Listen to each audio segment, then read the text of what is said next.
Selamat pagi Pak Jo serta teman-teman saya kasihi. Nama saya Terjun Kumala dari Bioteknologi Angkatan 2021. Ingin menjelaskan apa itu genetika. Nah, sebelum itu pernahkah nggak sih kalau kita kenapa setiap hari itu kita memiliki perbedaan, tapi beberapa orang itu juga misalnya mempunyai perbedaan rambut, ikat, ataupun juga lurus. Jadi memiliki warna kulit yang berbeda, memiliki warna yang berbeda, atau masih banyak ciri khas untuk setiap individu. Nah, hal ini dapat terjadi itu karena sel dalam tubuhnya itu kita mengandung materi genetik berupa agen pembawa sifat seperti kromosom, gen, dan DNA. Nah, materi genetik ini itu dapat menyimpan informasi yang mengendalikan perkembangan sifat biokimia, fisiologi, ataupun juga morfologi. Sebagian juga tingkah laku kita. Nah, bagaimana informasi genetik itu bisa diterjemahkan oleh tubuh kita? Nah, kita mesti tahu dulu apa itu genetika. Nah, seperti orang yang diketahui bahwa genetika itu kan adalah cabang biologi yang berhubungan dengan pewarisan sifat dan ekspresi untuk sifat turun-menurun. Nah, seiring perkembangan zaman, definisi genetika itu bisa merupakan ilmu yang menganalisis unit keturunan dan perubahan pengatur berbagai fungsi fisiologis yang membentuk karakter organisme. Nah, konsep genetika tersebut membahas tentang bagaimana sifat diturunkan menjadi luas, yakni ilmu yang mempelajari tentang materi genetika. Nah, sebelum itu genetika kan bisa membahas tuh mengenai apa aja sih kalau boleh tahu, yaitu seperti struktur materi genetik, contohnya gen, kromosom, DNA, RNA, plasmid, episom, dan elemen lainnya. Nah, namun reproduksi materi genetik itu meliputi reproduksi sel, replikasi DNA, dan lainnya.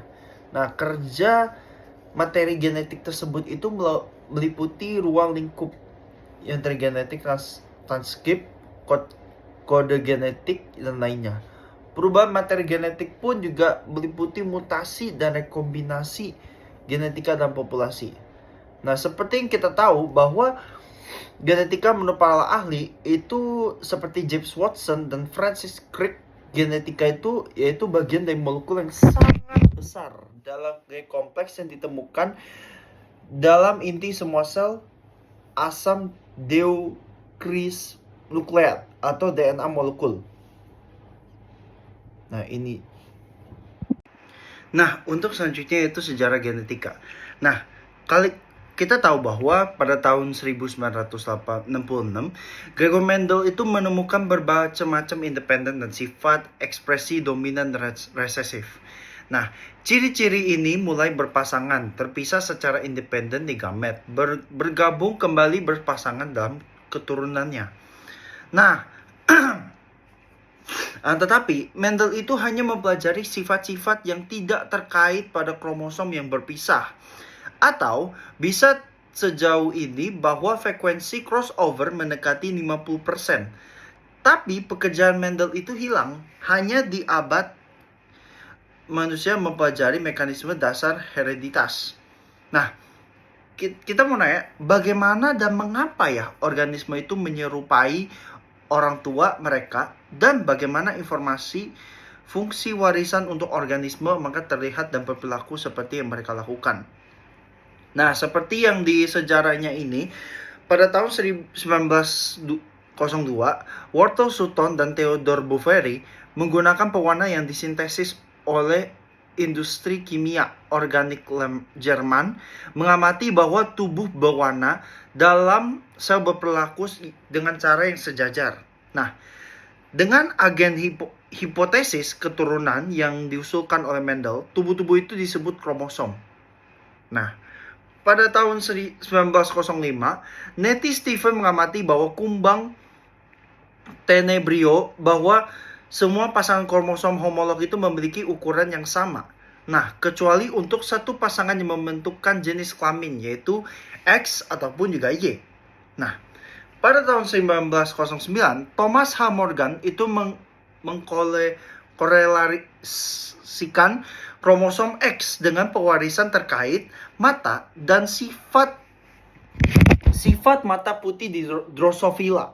Nah, strain lalat yang ditemukan oleh asisten laboratorium sarjana membersihkan botol lalat lama di laboratorium Morgan.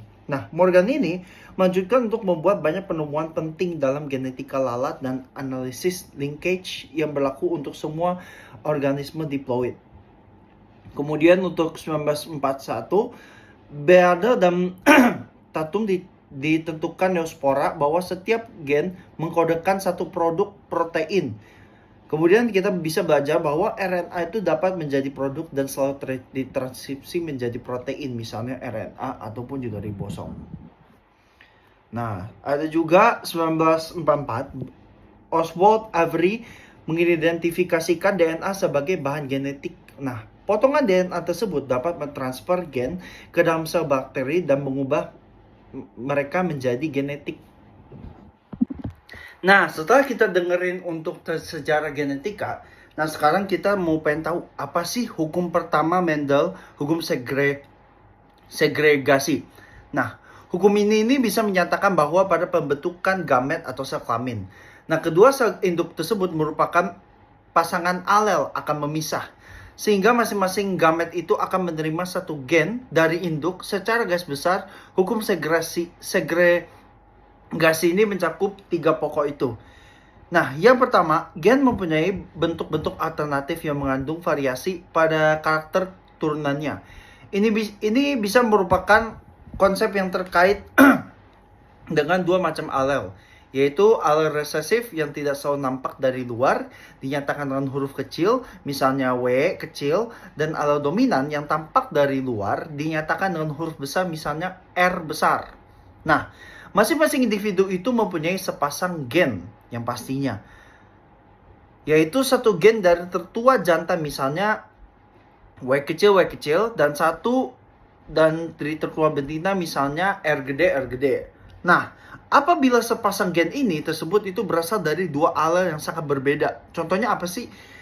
S besar, B kecil, dan S kecil, B besar. Alel dominan S gede atau B besar, maka akan selalu terekspresikan nampak secara visual dari luarnya. Nah, alel resesif S kecil atau B kecil yang tidak selalu diekspresikan akan tetap diwariskan pada gamet yang telah terbentuk pada turunannya. Nah, untuk selanjutnya yaitu hukum kedua Mendel, hukum asortasi bebas. Hukum ini itu bisa menyatakan apabila terdapat 2 individu yang mempunyai 2 pasang atau lebih sifatnya, maka diturunkan sepasang sifat secara bebas, tidak bergantung pada pasangan sifat lainnya. Atau bisa dikatakan bahwa alel dengan gen yang sifat berbeda tidak saling memengaruhi. Nah, hal tersebut itu bisa menjelaskan bahwa gen yang menentukan tersebut, misalnya tinggi tanaman dan dengan warna bunga suatu tanaman, yang tidak bisa saling mempengaruhi. Nah, yaitu terakhir yaitu hukum ketiga Mendel, yaitu hukum dominasi. Dari kata-katanya dominasi. Nah, berdasarkan pengembangan terbaru, hanya hukum pertama dan kedua itu dianggap sebagai hukum Mendel. Nah, sedangkan hukum ketiga dianggap sebagai prinsip dasar tetapi tidak termasuk hukum Mendel. Kenapa sih bisa seperti itu? Ikuti penjelasannya. Nah, hukum ketiga ini bisa menyatakan bahwa alel yang bersifat resesif akan selalu tertutup oleh alel yang bersifat dominan. Nah, misalnya pada seekor kucing dengan genotip P besar, P kecil, dengan P besar alel dominan ekor panjang dan P kecil mempunyai alel resesif ekor pendek, maka fenotipenya itu adalah ekor panjang yang pastinya. Nah, alel dominan diwakili huruf kapital, sementara alel resesif diwakili huruf yang kecil. Nah, untuk selanjutnya itu yaitu kita menjelaskan tentang penyakit. Penyakit kan berbagai macam ya, seperti Down syndrome ataupun Gardner syndrome. Kita akan membahas satu persatu. Nah, secara Down syndrome, nah menurut para ahli itu pada umumnya manusia normal itu memiliki total yang pasti 46 kromosom yang diwariskan oleh ayah sama ibunya. Nah, sindrom ini itu karena kelebihan satu kromosom pada kromosom nomor 21. Kenapa sih bisa begitu? Sehingga bisa totalnya itu menjadi 47. Nah, kita mau pengen tahu sih, apa sih itu kromosom? Kalau kromosom itu merupakan kumpulan DNA yang mengandung petunjuk genetika seperti warna mata, jenis kelamin, dan perkembangan sel tubuh lainnya. Nah, gejala yang timbul pada penderita Down syndrome ini bisa bermacam-macam loh. Ada yang tampak ada ciri-ciri dari penderita Down syndrome itu ditandai dengan keterbelakangan perkembangan mental dan fisik. Pada umumnya, penderita sindrom itu memiliki ciri fisik seperti ukuran kepala yang relatif kecil namun sedikit lebar. Yang kedua yaitu kelopak mata memiliki lapisan epikanthus atau sipit. Yang ketiga yaitu mulut yang selalu terbuka. Yang keempat yaitu ujung lidah besar. Yang kelima itu adalah jarak yang lebar pada kedua mata. Yang keenam itu terkadang lengan dan kaki sedikit bengkok. Nah, yang ketujuh biasanya hanya memiliki satu garis saja pada telapak tangan. Yang ke-8 itu memiliki tanda bintik pada iris mata.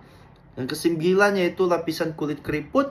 Yang ke-10 yaitu mata dan hidung dan mulut dan gigi biasanya kotor dikarenakan kurangnya kesadaran diri untuk menjaga kebersihan.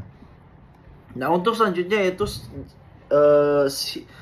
Turner Syndrome. Nah, Turner Syndrome itu merupakan kelainan genetik yang hanya terjadi pada wanita khususnya pada anak-anak. Sindrom itu bisa pertama kali ditemukan pada tahun 1938 oleh Dr. Henry Turner. Sindrom ini terjadi dikarenakan kromosom X pada penderita menghambat perkembangan tubuh. Nah, sindrom yang hanya terjadi pada wanita ini berpotensi mengakibatkan kemandulan. Kelainan dari Turner Syndrome ini yaitu si penderita tuh hanya memiliki 45 kromosom. Kalau orang kan biasanya total kromosom 46, ini 45 untuk Turner Syndrome. Sedangkan manusia normal itu kan memiliki 46 kromosom yang pastinya. Yang berarti si penderita kehilangan satu kromosom. Nah, kromosom yang hilang pada penderita Turner Syndrome adalah kromosom X. Sindrom Turner itu dibagi menjadi 3, yaitu yang pertama ada sindrom Turner klasik di mana salah satu kromosom X itu hilang, sedangkan yang kedua tipe sindrom mozaik. Juga tipe sindrom yang satu formula kromosom X hilang di sebagian sel. Akan tetapi beberapa sel lainnya mungkin hanya ada satu kromosom X yang besar. Ciri sindromnya seperti apa sih? Yaitu ada mempunyai postur yang tubuh relatif pendek, yaitu ketidaksuburan atau kemandulan, bentuk dada yang rata dengan payudara yang melebar, tidak tubuhnya rambut pada kemaluan, tidak adanya siklus menstruasi, leher berselaput, mata kering, penyempitan aorta yang hanya memiliki 2 leaflet. Sedangkan pada manusia normal ada 3 pembuluh darah yang terbesar pada manusia. Pada umumnya, penderita kelainan ini mengalami masalah kesehatan seperti ginjal, diabetes, osteoporosis, dan gangguan yang lainnya. Nah, kalian sudah dengar semua kan? Semoga ilmu yang saya mengasih tentang genetika, semoga ini bisa bermanfaat untuk kalian dan juga untuk bisa menambah ilmu pengetahuan semua. Terima kasih untuk mendengarkannya dan selamat pagi.